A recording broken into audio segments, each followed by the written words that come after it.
আসসালামু আলাইকুম এভরিওয়ান, কেমন আছেন সবাই? আশা করি আল্লাহ তাআলার অশেষ রহমতে সবাই খুব ভালো আছেন। আলহামদুলিল্লাহ, আমিও ভালো আছি। স্বর্ণাজ কিচেনে সবাইকে আরও একবার ওয়েলকাম করছি নতুন একটি রেসিপি দেখার জন্য। আজকে শেয়ার করব 1 মাসের কাজ করে রাখুন মাত্র 1 ঘন্টায়, তাও আবার কোনো রকম ঝামেলা ছাড়াই। বাসার জন্য কিছু পরোটা ফ্রোজেন করে নিয়েছি, এই ভিডিওটাই আজকে আপনাদের সাথে শেয়ার করব। প্রথমেই এখানে আমি একটা বোল নিয়ে নিয়েছি আর মেজারমেন্ট কাপ দিয়ে মেপে এখানে আমি 4 কাপ ময়দা নিয়ে নিচ্ছি। আমি বেশ কয়েকদিনের জন্য কিছু পরোটা সংরক্ষণ করব বাসার জন্য। আমার যেহেতু অর্ডারের কাজকর্ম নিয়ে একটু ব্যস্ত থাকা হয়, তাই বাসার জন্য আজকে কয়েকটা পরোটা একটু বানিয়ে রাখছি। প্রথমে এখানে আমি 4 কাপ ময়দা নিচ্ছি। এখন এখানে আমি 1.5 টেবিল চামচের মতো চিনি দিয়ে দিয়েছি, আর সেই সাথে এখন দিয়ে দিচ্ছি এখানে স্বাদ মতো লবণ। এবার সব কিছু আমি উইক্স দিয়ে একটু নেড়ে চেড়ে এই যে মিশিয়ে নিচ্ছি।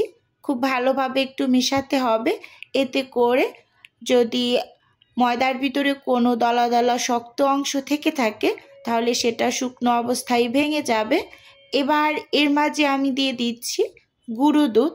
আমি কিন্তু পরোটার মাঝে সব সময় ডো করার সময় এরকম গুঁড়ো দুধটা ব্যবহার করি, অর্ডারের পরোটাগুলোর ক্ষেত্রেও ব্যবহার করি, আর বাসার জন্য তৈরি করি তার ভিতরেও কিন্তু এই গুঁড়ো দুধটা দিয়ে থাকি।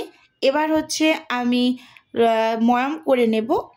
সেজন্য এখানে আমি 250 ml যে কাপটা সেটার অর্ধেকটা পরিমাণ হচ্ছে 125 ml মতো হচ্ছে তেল দিয়ে এই ময়দাগুলোকে ঘষে ঘষে হাত দিয়ে হচ্ছে ময়াম করে নেব।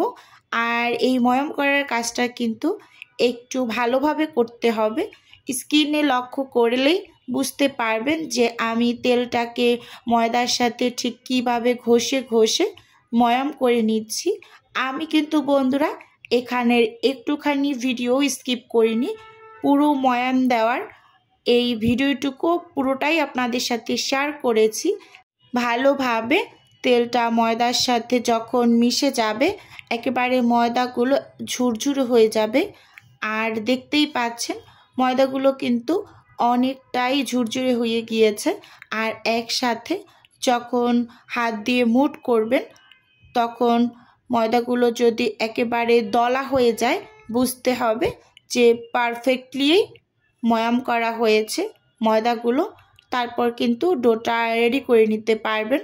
এই যে দেখতেই পাচ্ছেন ময়দাগুলো কিন্তু অনেকটাই ঝুরো ঝুরো হয়ে গিয়েছে। আর এই পর্যায়ে যদি আমি হাত দিয়ে মুঠ করি তাহলে কিন্তু এরকম দলা দলা হয়ে যাচ্ছে। তাই আমি এখন ডোটা করে নেব। সেজন্য এখানে আমি গরম পানি নিয়েছি, মেজারমেন্ট কাপ দিয়ে মেপে 1 কাপ। গরম পানিটা কিন্তু অনেকটা গরম না, এটা হচ্ছে আপনি হাতে সহ্য করতে পারেন, মানে কুসুম গরমের থেকে একটু গরম হবে সে ওইরকম একটা গরম পানি ব্যবহার করে হচ্ছে আমি ডোটা করে নিচ্ছি। আর ডোটা কিন্তু সব সময় গরম পানি দিয়ে করার চেষ্টা করবেন। সেক্ষেত্রে মানে রুটিগুলা যখন আপনি তৈরি করবেন প্রথম অবস্থায় পরোটার ভাঁজ দেওয়ার আগে যে বড় সাইজের একটা রুটি তৈরি করবেন ওইটা বেলে নিতে কিন্তু খুব বেশি সুবিধে হয় এই গরম পানি ব্যবহার করার কারণে। তাই সবসময় আমি ভিডিওতে বলে থাকি পরোটা তৈরি করার ক্ষেত্রে এই পরোটার ডোটা যখন করে নেবেন তখন অবশ্যই গরম পানিটা দিয়ে ডোটা করবেন, এতে করে কিন্তু আপনার সুবিধাই হবে। এই যে দেখতেই পাচ্ছেন আমি কিন্তু খুব সুন্দরভাবে ডোটাকে করে নিয়েছি। আর এখানে আমার প্রায় 2 কাপের থেকে অল্প কিছুটা পরিমাণ পানি কম লেগেছে। এবার হচ্ছে এই ডোটাকে আমি অল্প কিছু পরিমাণ তেল দিয়ে একেবারে ভালোভাবে ডোটার চারপাশে হাত দিয়ে লাগিয়ে তারপর এটাকে রেস্টে রেখে দেব। আমি অনেকটা সময় রেস্টে রাখিনি, মানে আধা ঘন্টার মতো হবে আমি রেস্টে রেখেছি। মানে ডোটা তৈরি করে আমি হচ্ছে গোসল করে নিয়েছিলাম, পরে আমি হচ্ছে এই পরোটাগুলোকে বানিয়ে নিয়েছি। আর গরম পানি দিয়ে যদি এই ডোটা করা হয় তাহলে অনেকটা সময় ধরে রেস্টে রাখারও প্রয়োজন হয় না, খুব সুন্দরভাবেই কিন্তু ডোটা সফট হয়ে যায়।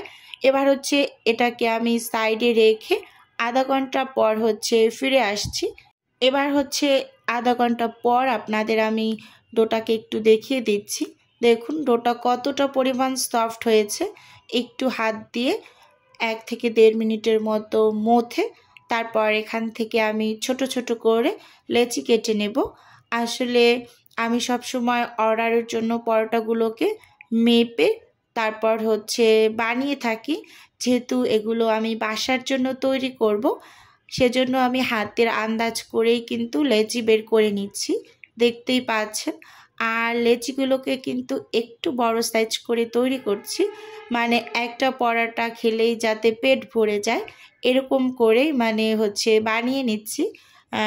পরোটার লেচিগুলোকে বের করেছি, দেখুন ভালোভাবে লক্ষ্য করুন, একটু বড় করেই কিন্তু তৈরি করছি।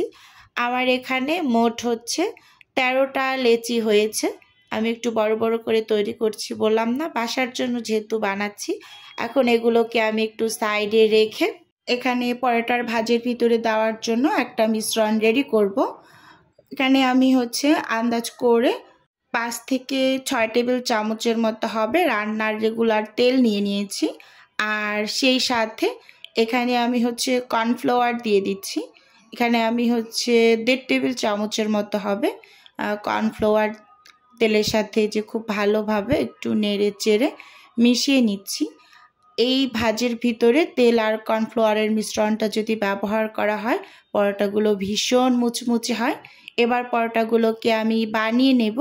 একটা লেচি নিয়ে হাত দিয়ে একটু চেপে চেপে ওপর থেকে শুকনো ময়দা ছিটিয়ে এবার আমি পরোটাগুলোকে বানিয়ে নিচ্ছি। প্রথম অবস্থায় যে রুটিটা তৈরি করব এটা কিন্তু অনেকটা পাতলা করে বেলে নিতে হবে। যতটা পাতলা করে বেলে নিতে পারেন ততটাই ভালো। আমি সব সময় প্রথমবারের যে রুটিটা বেলে নিই পরোটার, এটাকে কিন্তু আমি অনেকটা পাতলা করে বেলে নিই, মানে যতটা পরিমাণ পাতলা করা যায় অল্প অল্প করে শুকনো ময়দা বা আটা ছিটিয়ে এই পরোটাটাকে বেলে একটু বড় করে তারপর হচ্ছে তেল কর্নফ্লাওয়ারের মিশ্রণটা লাগিয়ে পরোটার ভাঁজটা দিয়ে নিই। এভাবে করে এই রেসিপিতে একবার হলেও পরোটা বানিয়ে খেয়ে দেখবেন মাশাআল্লাহ পরোটাগুলো খেতে ভীষণ ভালো লাগে। এবার হচ্ছে আমি কিছুটা পরিমাণ তেল দিয়ে রুটিটার চারপাশে হাত দিয়ে লাগিয়ে নিচ্ছি। আর এই কাজটা কিন্তু কেউ চাইলে ব্রাশ দিয়েও করে নিতে পারেন। আমি অর্ডারের জন্য তৈরি করলে সবসময় ব্রাশ দিয়েই করে নিই। এবার হচ্ছে এখানে আমি কিছু শুকনো ময়দা ছিটিয়ে আবারও এই যে 2 পাশ থেকে ভাঁজ করে নিয়েছি এই ভাঁজের উপরেও তেল কর্নফ্লাওয়ারের মিশ্রণটা লাগিয়ে কিছু শুকনো ময়দা ছিটিয়ে এই যে 4 কোনা শেপের যে পরোটার ভাঁজটা আছে সেটা আমি দিয়ে নিয়েছি। এভাবে করে এখানে আমি সবগুলোকে ভাঁজ করে নিয়েছি প্রথম অবস্থায়। এবার হচ্ছে পরোটাগুলোকে এক এক করে বেলে নেব আর সঙ্গে সঙ্গেই কিন্তু ছেঁকে নেব, না হয় কিন্তু একটার সাথে একটা লেগে যায়। তাই এই কাজটা অবশ্যই মানে সঙ্গে সঙ্গেই করে নিতে হবে। একটা বেলে নেবেন তো একটা ভেজে নেবেন।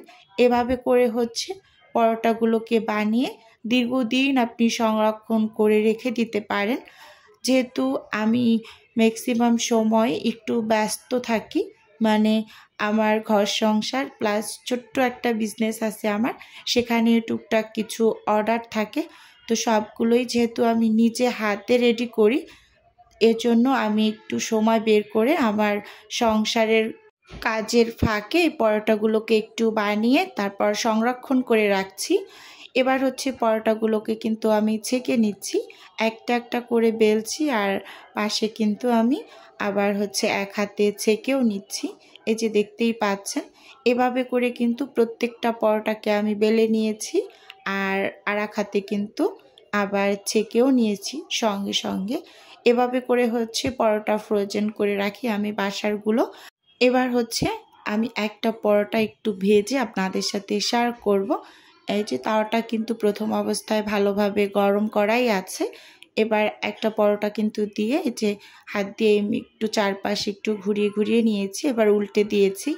এক সাইডটাকে একটু ভালোভাবে ভেজে তারপর কিন্তু আমি উল্টে দিয়ে এই যে স্প্যাচুলা দিয়ে কিন্তু একটু চেপে চেপে নিচ্ছি। এবার আমি চারপাশ থেকে ঘুরিয়ে ঘুরিয়ে কিন্তু তেল দিয়ে দিয়েছি। আর দেখতেই পাচ্ছেন খুব সুন্দরভাবে কিন্তু পরোটাটা ফুলে উঠেছে। আর এই পরোটাগুলো মাশাআল্লাহ খুব সুন্দর ফুলকো হয়। তো আমি সবসময় একটু কড়া করে পরোটা ভেজে খেতে পছন্দ করি। যে একটা সাইড কিন্তু খুব সুন্দরভাবে কড়া করে ভেজে নিয়েছি, তারপর উল্টে দিয়েছি। আপনাদের কিন্তু আমি একটু দেখিয়েও দিচ্ছি যে কতটা পরিমাণ লেয়ার হয়েছে ভিতরে। এই যে একটু দেখুন, আমি স্প্যাচুলা দিয়ে একটু ফাঁকা করে দেখিয়ে দিলাম। আপনারা তো অনেকেই জানেন আমার ছোট্ট একটা ফ্রোজেন আইটেমের বিজনেস আছে। যদি কেউ কোনো টাইপের ফ্রোজেন রুটি, পরোটা বা অন্য কোনো নাস্তা অর্ডার করতে চান তাহলে স্ক্রিনে দেওয়া হোয়াটসঅ্যাপ নাম্বারে নক দিলেই কিন্তু আমি A to Z বলে দেব। আজকের ভিডিও বন্ধুরা এ